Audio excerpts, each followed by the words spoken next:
The thoughtful framers of our Constitution legislated for our country as they found it. Looking upon it with the eyes of statesmen and patriots, they saw all the sources of rapid and wonderful prosperity. But they saw also that various habits, opinions, and institutions peculiar to the various portions of so vast a region were deeply fixed. Distinct sovereignties were in actual existence, whose cordial union was essential to the welfare and happiness of all.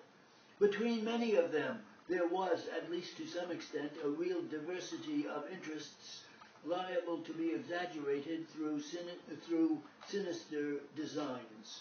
They differed in size, in population, in wealth, and in actual and prospective resources and power. They varied in the character of the industry and staple productions, and in some existed domestic institutions which, unwisely disturbed, might endanger the harmony of the whole. Most carefully were all these circumstances weighed, and the foundations of the new government laid upon principles of reciprocal concession and equitable compromise. The jealousies which the smaller states might entertain of the power of the rest were allayed by a rule of representation confessedly unequal at the time, and designed forever to remain so. A natural fear that the broad scope of general legislation might bear upon and unwisely control particular interests was counteracted by limits strictly drawn around the action of the federal authority, and to the people and the states was left unimpaired their sovereign power over the innumerable subjects embraced in the internal government of a just republic, excepting such only as necessarily appertain to the concerns of the whole Confederacy or its intercourse as a united community with other nations of the world. The provident forecast has been verified by time. Half a century teeming with extraordinary events, and elsewhere producing astonishing results, has passed along, but on our institutions it has left no injurious mark.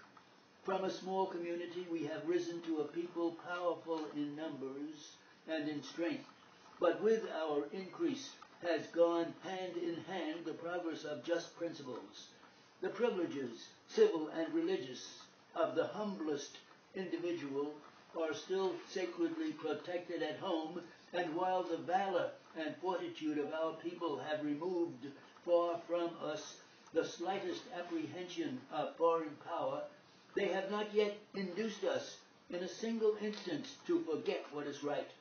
Our commerce has been extended to the remotest nations.